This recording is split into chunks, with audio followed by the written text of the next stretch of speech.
hay que insistir en un punto que se trataba el miércoles, que hace referencia al comienzo de todo. El primer paso.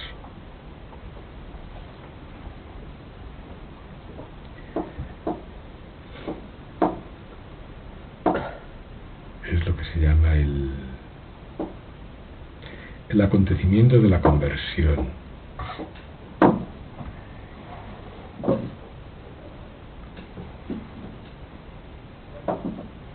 Uno no está preparado para comprender si tiene una mente completamente vuelta al exterior.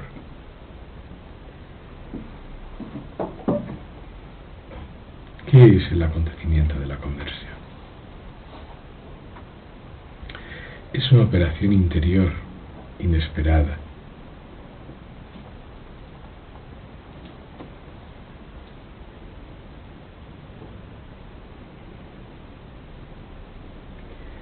Movida por el amor.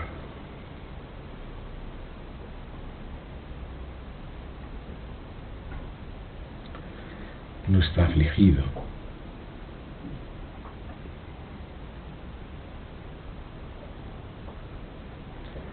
Nada en lo que le rodea parece responder a sus expectativas.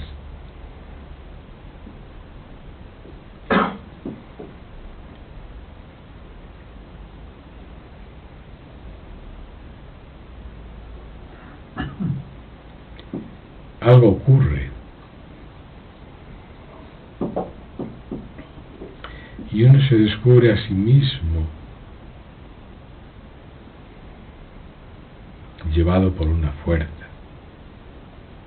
de creencia interna, creencia que es mucho más un sabor, no es una creencia como hasta entonces que se le han propuesto supuestas verdades y uno las ha aceptado como acepta un niño 2 y 2 son 4, sino algo mucho más profundo, como una corriente interna, una corriente interior que le hace a uno inclinarse. Yo recuerdo en mi caso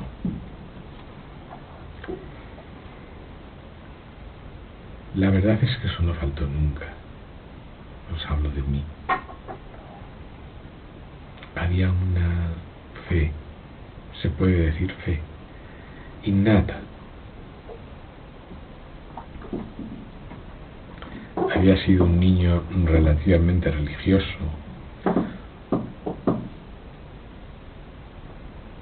Me sonaban lo que se llama historia sagrada, tenía reverberancia en mí. Era siempre una posibilidad de trascendencia, era algo que se salía del horizonte plano, de la vigilia ordinaria. Y sobre los 14 años, pues aquello cedió y durante un tiempo hice gala de ateísmo. Hasta los 18 o 20, en el cual me empezaron a interesar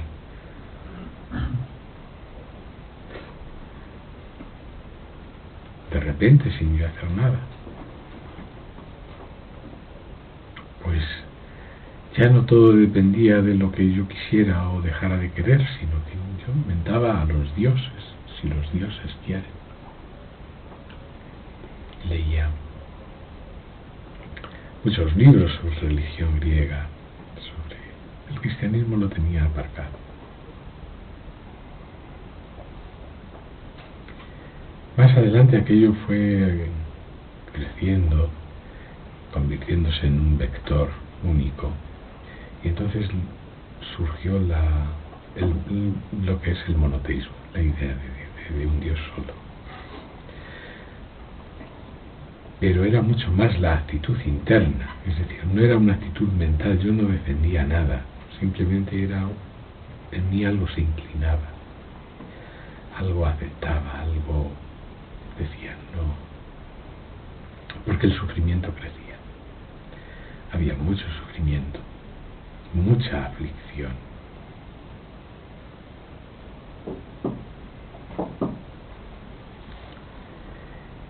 hasta que un día sentado en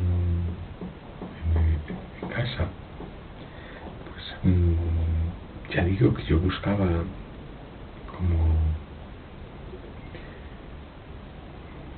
con mucha energía, buscaba con mucha energía en los libros una indicación, algo que pudiera reconocer, porque no me reconocía en nada, algo que pudiera decir, bueno, esto. Y entonces algo brotó de mí, de mi propio corazón, que dijo: oh Dios mío, si tú no tienes piedad de mí y te haces cargo de esto se viene totalmente abajo, esto perece. Esta plegaria es llena era muy profunda, porque el sufrimiento ya no se podía soportar y la falta de respuesta, de acogida. Y entonces hubo un cambio radical, un cambio de mente radical. Lo que había sido día hasta entonces se convirtió en noche, y lo que había sido noche hasta entonces se convirtió en día. Pero claro, en ese momento uno dice: ¿y qué actividad emprendo? ¿Cómo respondo yo a esto? Y en ese momento fue cuando reparé en la iglesia de nuevo.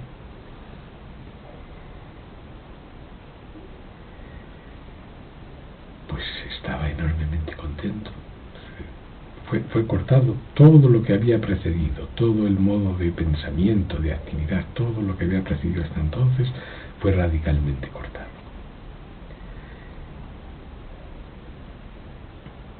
Había habido dentro de una tremenda conmoción que lo había puesto todo del revés, todo como una restauración. Y entonces pues me acogí a la iglesia. De esto algunos de vosotros fuisteis testigos contemporáneos, pero era una energía ilimitada la que había, y la palabra Dios cobró significado. No era una palabra muerta, no era algo que uno tiene, que juega con ello como un concepto. Tenía un significado que era misterioso, que yo no alcanzaba a comprender, y que entonces buscaba que los libros me explicaran. Pero la evidencia estaba en mí. Lo importante es que eso era una vivencia, era algo completamente sentado en un fuego. Y entonces buscaba el significado. ¿Qué quiere decir el significado? No lo que las palabras dicen, sino lo que significan. Y entonces fue cuando era de pasar de ninguna actividad supuestamente religiosa a misa diaria y comunión y regulación absoluta con respecto a lo que se llamaba la ley de Dios. Yo hacía todo lo que podía y entendía para ordenarme en términos de aquella experiencia, que tampoco fue de un momento, sino que ocupaba meses.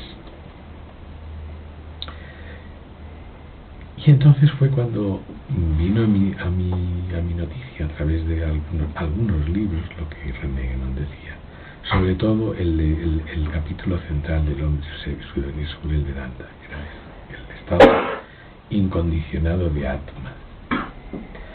Con aquellas proposiciones yo me sentía absolutamente identificado. Esto es. Y había una entrega total. No miraba ni a derecha ni a izquierda. Yo no puedo decir, ni voy a decir que fui el hacedor, que eso se debió a mí, no. Por eso decía el otro día que había el reconocimiento de un poder más grande, se puede decir, en estos términos, un poder más grande, pero un poder incomprensible, un poder que escapaba completamente a lo que podría llamarse mi control. Yo no controlaba ese poder, sino que era controlado. Y este poder, esta conversión, emanaba su sabor no según yo quería, sino según ella quería. Y yo respondía, pero respondía con total entrega. Y el sufrimiento se cambió radicalmente en alegría. Y estaba radiante. Bueno, entonces leí aquel capítulo, como digo, del Soledad, al capítulo 15, el estado incondicionado de alma, sin nacimiento, y fue reconocido de inmediato. Y amé muchísimo a este autor, y todos sus libros durante años los traduje una y otra vez, algunas porque mi francés era el francés de bachillerato, yo no entendía nada, pero al servicio de aquella inteligibilidad yo no reparaba en medios, era un juego y un servicio completo. ¿A quién? Yo no sabía, simplemente estaba siendo. Eso es lo que se llama la conversión, sin la cual no hay comienzo del camino de la vía de la comprensión, porque en realidad uno no puede poner todo ahí. Uno, como se dice, está dividido. El mundo le atrae, Dios le atrae. Eso es siempre el ego apoderador, el ego que quiere coger las cosas para servirse de ellas. Yo no quiero decir que en este caso de lo que hablo no hubiera el ego que también se apoderaba de aquello.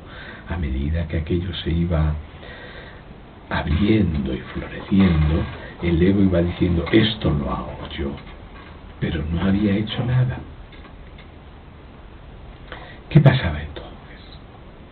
René Guénon, un autor al que amaba mucho, pues hablaba de que para entrar porque claro, aquello no era suficiente, yo estaba en la iglesia. Sí, había momentos de intimidad extrema, pero no era suficiente. Y esto tiene una razón muy profunda que explicaré en algún momento cuando llegue a su punto. No era suficiente por alguna razón. Yo decía, tiene que haber más. Algo en mí decía, hay más. Entonces fue él el que me descubrió lo que llaman la iniciación, que es que para un conocimiento real de esa divinidad en uno es necesario que a uno le abran la puerta a su propio sí mismo. Bueno, yo aquello lo acepté taxativamente porque me parecía absolutamente serio. De hecho, todo el mundo puede recordar de los que estuvieron presentes que eso era así. ¿Y qué ocurrió? Ocurrió que llegó a mis manos un libro que hablaba de un cierto maestro espiritual musulmán y hubo una primera tentativa de que ya había muerto, pero yo me dije, para mí algo debe de quedar. Entonces hubo una primera tentativa y dos de nosotros fueron allí a Argelia a buscar cuáles fueron qué restos quedaban. Y efectivamente quedaban gentes de las que estuvieron vinculadas a este maestro y a su sucesor.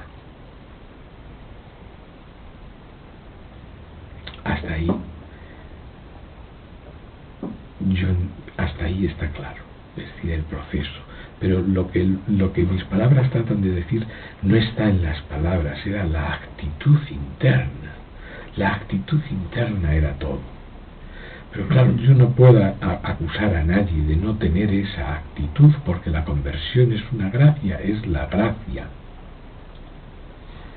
Y la gracia no está en el poder de nadie raptarla, está en el poder de su propio ser interno disponer.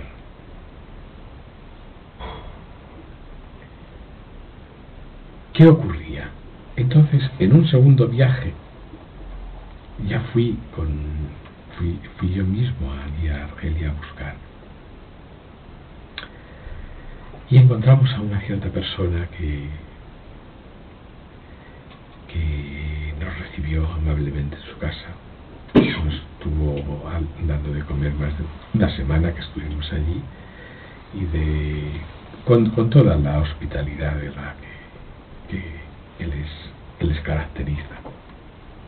Y entonces nos iba llevando a ciertas personas o gentes en diferentes pueblos y ciudades para hacer una suerte de recorrido, donde nosotros fuimos testigos de cómo funcionaba lo que se llama una tarika, que se hacía en sus ritos, y bastante sorprendido, porque aquello manifestaba una fuerza que no tenía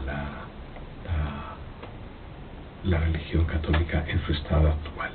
Pero yo no le reprocho a la religión católica nada, sino que dentro había una conmoción mucho más viva, había respuesta, pero no era suficiente. Yo simplemente llegaba a hartarme y digo, no, esto no es para mí. Hasta que un buen día esta persona nos llevó y dice, vamos a ver a una cierta persona que vive en Tlemcen, que es un Arif Billah, quiere decir que es un conocedor de Dios.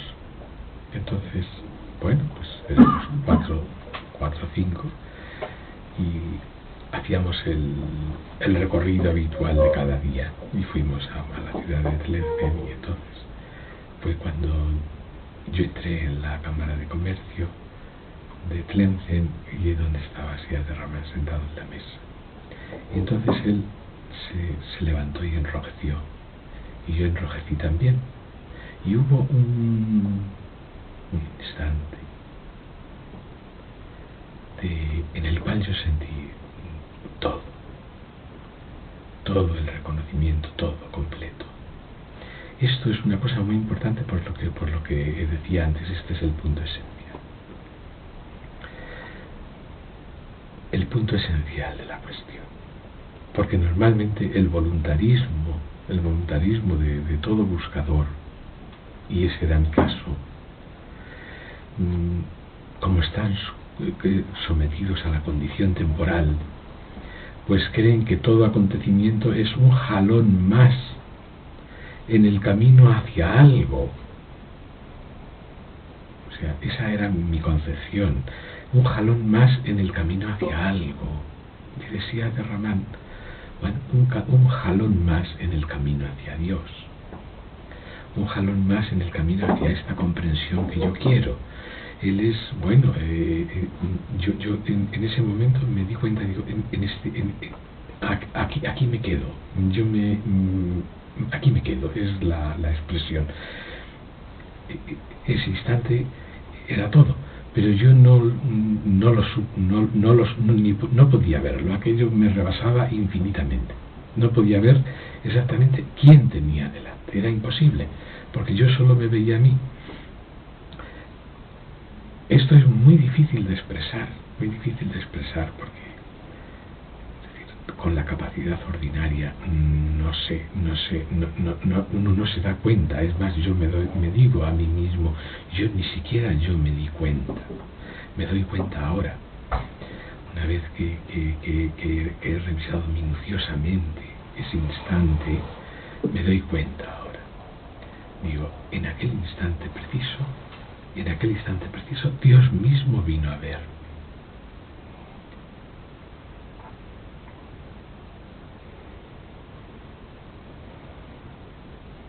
De par en par. Lo que había estado buscando, lo que describían los libros, lo que estaba dicho de un modo u otro, lo que yo imaginaba, eso que había movido todo desde dentro. Estaba ahí fuera, en una forma visible, totalmente acogedora.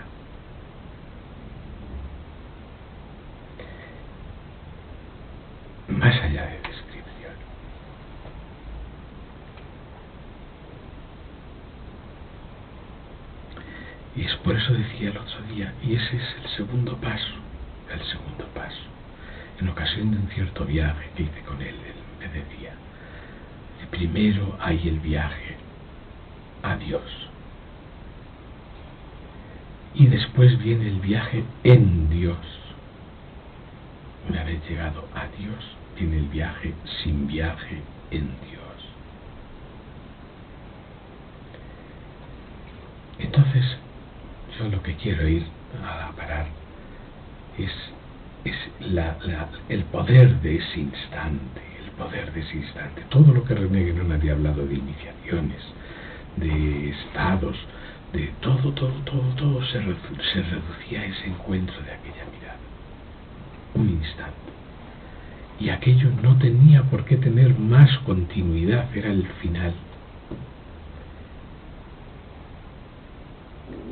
Claro, cuando una persona está sujeta a la condición temporal, como he dicho antes, el buscador es muy voluntarista, dice, bueno, no repara, es como una cosa voraz que come sin cesar y ni siquiera digiere. Dice, bueno, este es un paso más.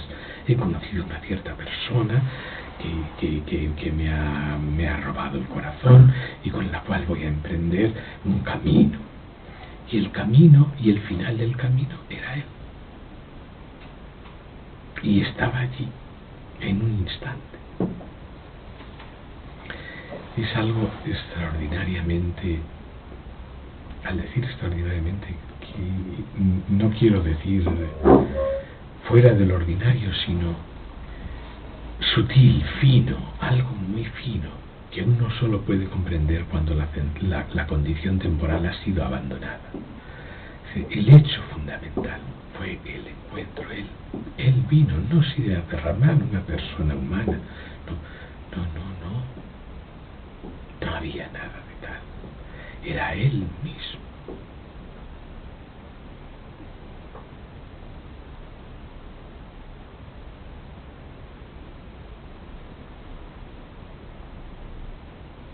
Así, sin buscarlo.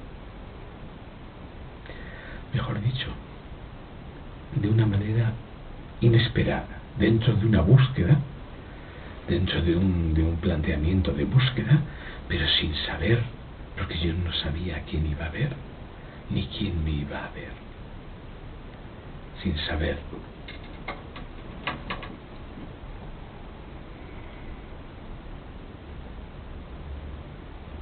Y aunque ahora la comprensión es la que es, desde la comprensión que ahora es, veo este instante y veo que es el instante fundamental.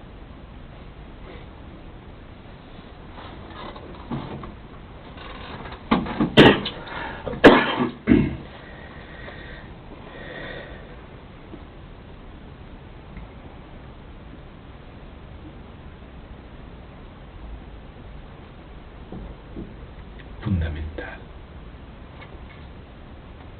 Hasta entonces el viaje había sido a Dios. A partir de ese instante era el viaje en Dios.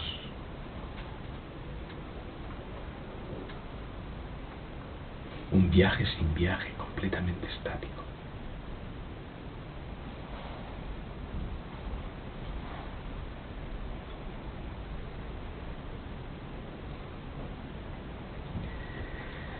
Todo esto había yacido aquí oculto y ahora emerge a la luz, glorioso.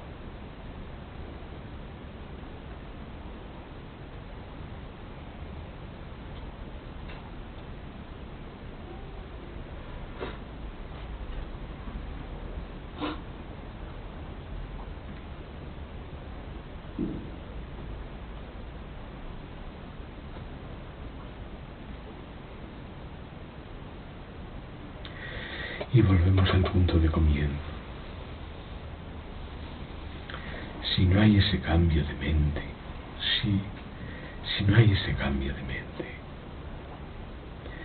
no hay la total donación de toda la actividad a esa búsqueda. Eso no es un hacer humano, porque un hacer humano es, bueno, considerarse un hacedor y hacer actos que redundan en el beneficio y placer de uno. Y si no redundan en el beneficio y placer de uno, serán actos malogrados que producirán frustración. Y ese es el funcionamiento de la mente ordinaria, encerrada y en sí misma y totalmente aislada. Ella es un hacedor y espera que sus actos den su fruto y disfrutar de los frutos de sus actos. Esa es la mente exigente, el alma exigente, es pura exigencia. Y no hay posibilidad ninguna de comprender con esa disposición. Por eso es absolutamente imperiosa la conversión. Pero la conversión no viene si el sufrimiento no llega a un cierto punto de hervor. Y no depende de uno.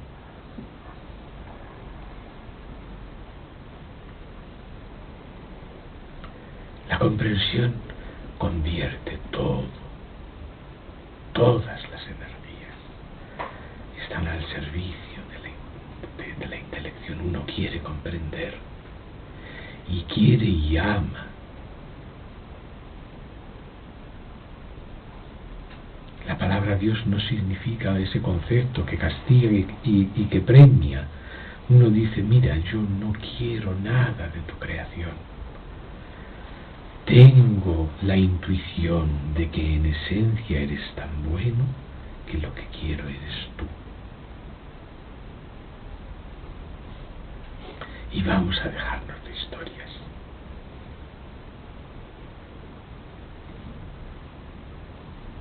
Y entonces sí, toda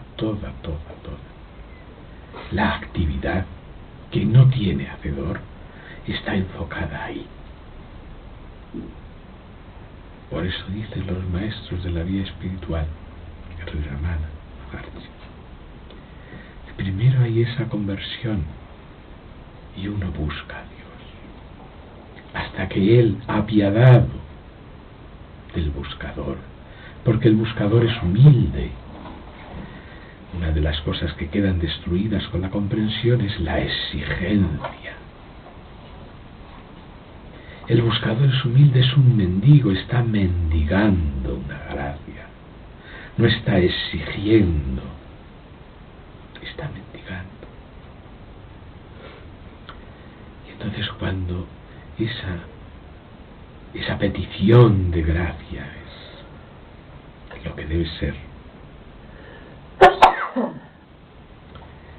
dice Sri Ramana, Dios, que no pierde nunca de vista a su criatura porque reside en el corazón, aparece a él, se le aparece en forma humana. El reconocimiento es instantáneo, lo cual no quiere decir que todo, a partir de entonces, esté de acuerdo con ese reconocimiento. Y la razón la he dicho. La razón es que el buscador es voluntarista. Cree que todo es solo un eslabón. Y no. Todos los instantes son eternos y encierran en sí su propia totalidad. Y sobre todo es el instante en el que uno encuentra y dice aquí.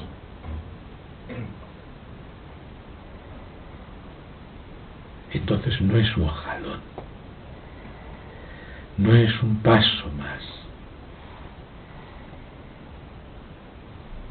Pero claro, esta comprensión no viene en ese momento, viene cuando viene.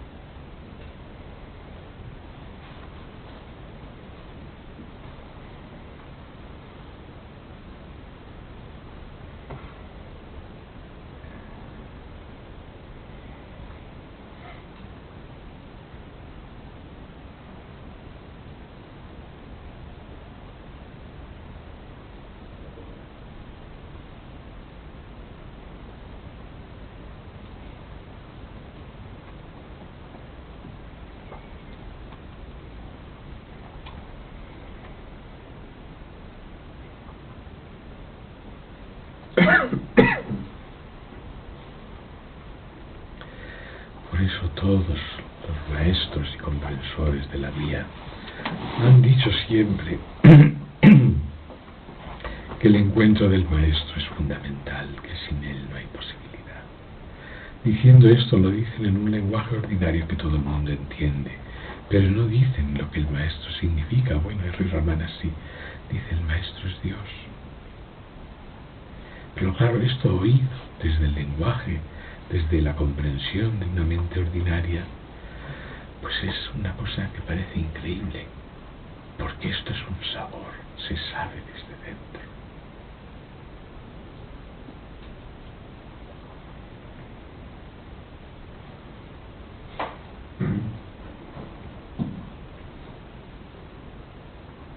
Se sabe desde dentro. Y uno lo sabe desde el momento en que le ve. Ahí en ese instante se sabe todo.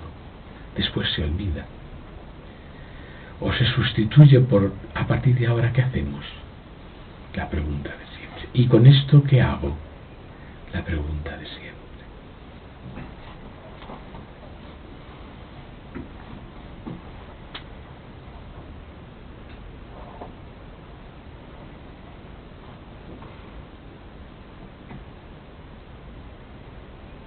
Eso no tiene nada que ver con ninguna religión, ni con ninguna formulación conceptual, ni se puede sacar de los libros, ni uno lo puede sacar de sí mismo. Es una operación de la gracia.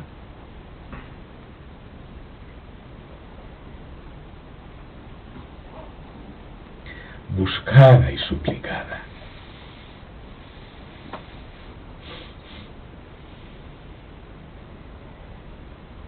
Muy verdadero.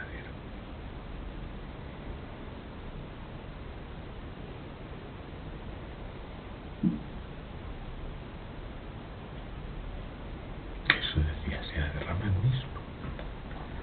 Por más que se lean libros, por más que se quiera sacar de ellos la medicina para el enfermo, ¿qué conseguirá el ignorante? Hacerse más mal que bien, porque el libro de medicina sin el médico no es nada. Es necesario que ese libro sea vivificado por alguien vivo. ¿Quién es ese vivo que vivifica los libros?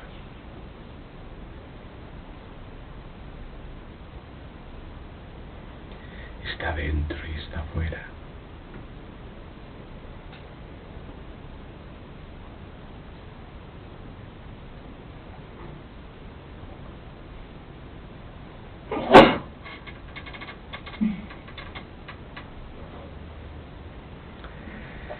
Muy importante.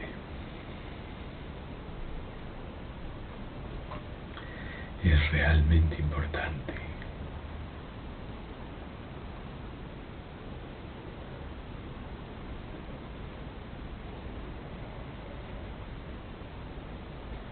Uno no sabe nada si en su corazón no está el fuego.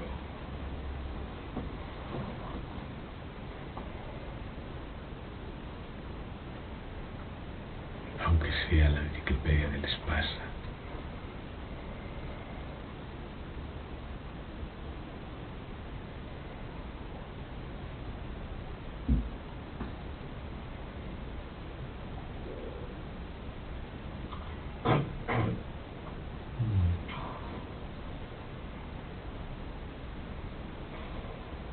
Insisto en ese punto, es muy importante.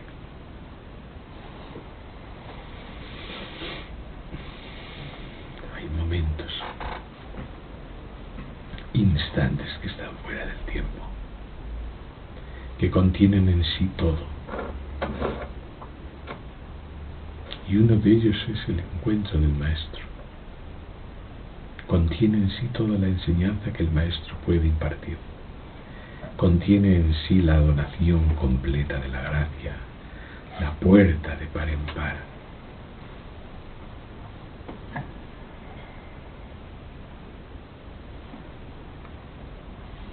Y uno lo sabe cuando lo ve de esa manera,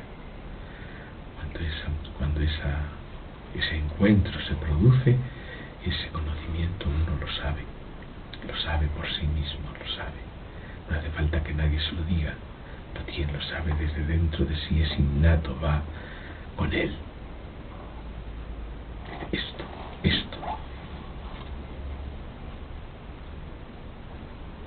Es como alguien que le han puesto camiones de tierra, esperando encontrar una pepita de oro. Cuando finalmente llega a ella, la sabe distinguir inmediatamente. Dice, esta es la pepita. Lo demás es tierra solo.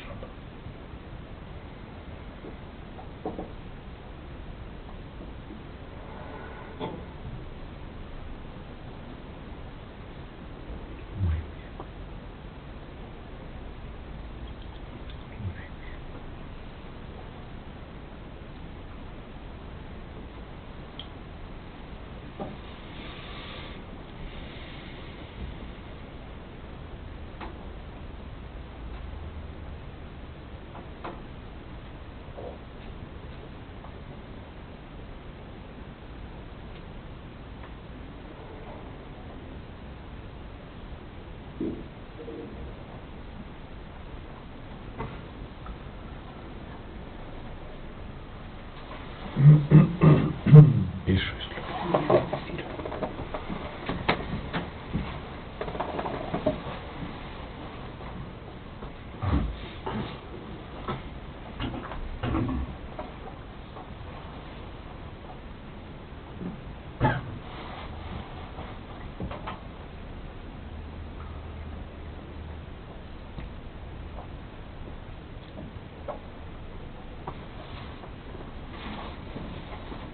¿Qué dice mi querido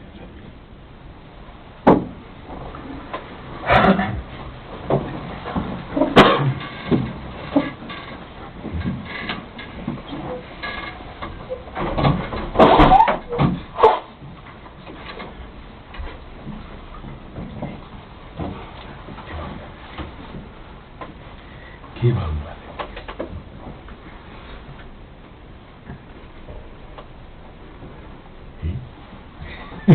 ¿Qué vamos a decir? Claro.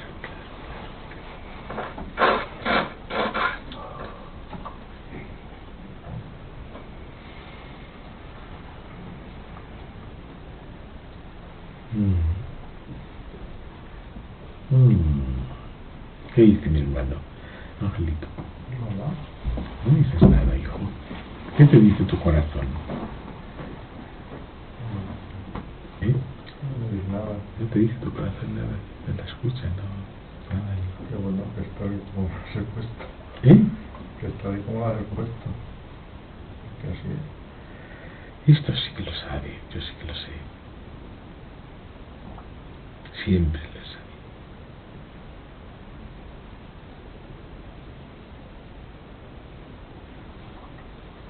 Siempre.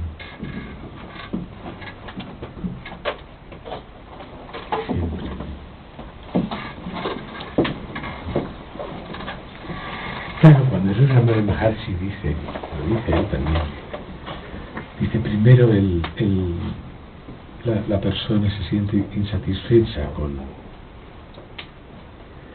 la vida como viene y no sabe la razón. Dice, y entonces se vuelve a Dios. Según Dios se da a entender a él, porque no son dos. Donde quiera que ocurra, lo mismo da en un sitio del mundo que en otro. Dice, y entonces él hace todo lo posible por purificarse de su estar volcado al mundo, porque el mundo es dispersión y no le ha traído más que aflicción. Ya harto de comer esa comida dañina, pues eso no la quiere, se vuelve Dios, es un significado, no es una entidad, dice, no es el vecino, está dentro.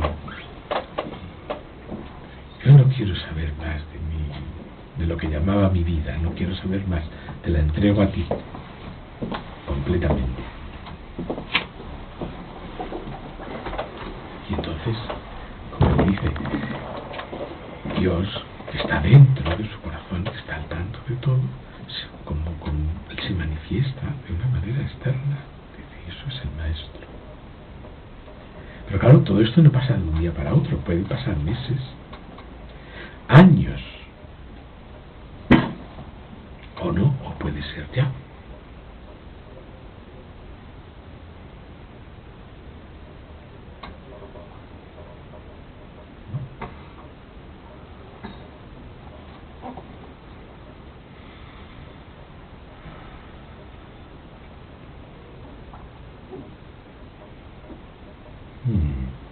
Muy bien. Bueno.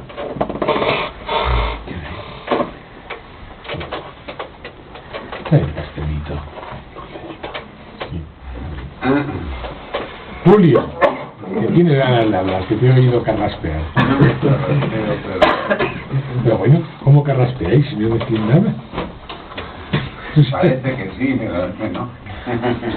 ¿Eh? No, pero así escucharlo atentamente, pero no hay nada que decir.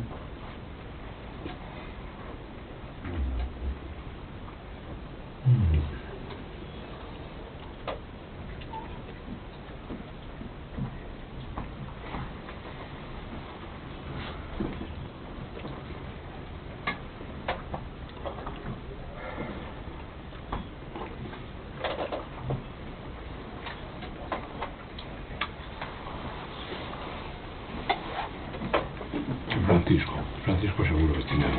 Tampoco. Bueno, yo soy el tío general.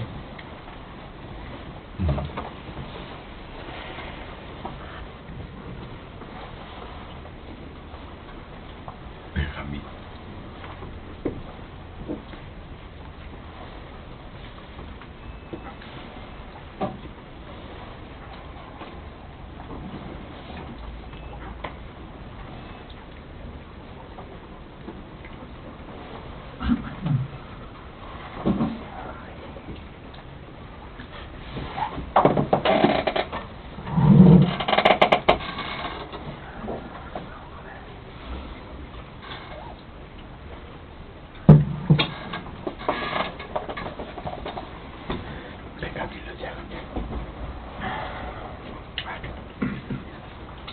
Estás diciendo que sí, pero, o sea, que lo estás oyendo.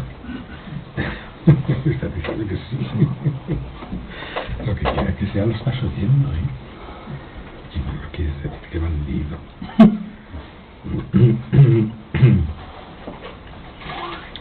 Eso es lo más peligroso, el voluntarismo del buscador, que le hace pensar que todos son jalones, ¿sí? O pasos.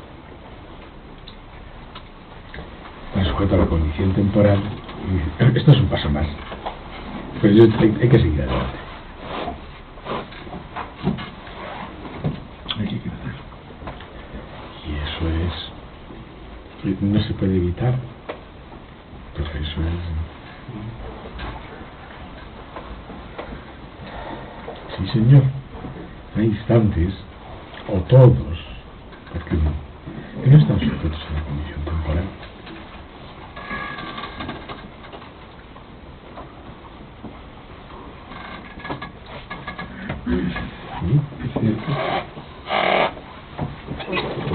La condición temporal del que quiere crecer, sí, del que quiere encontrarle y que tiene una idea de cómo es él, un concepto, dice, no, es que esto solo puede ser un paso.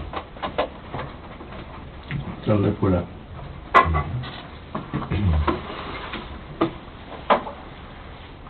Y si le dicen, no, pues es que es Dios mismo, pues yo solo veo un hombre.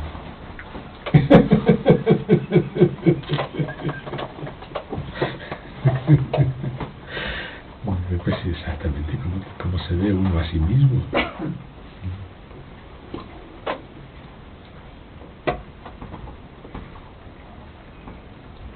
Qué maravilla.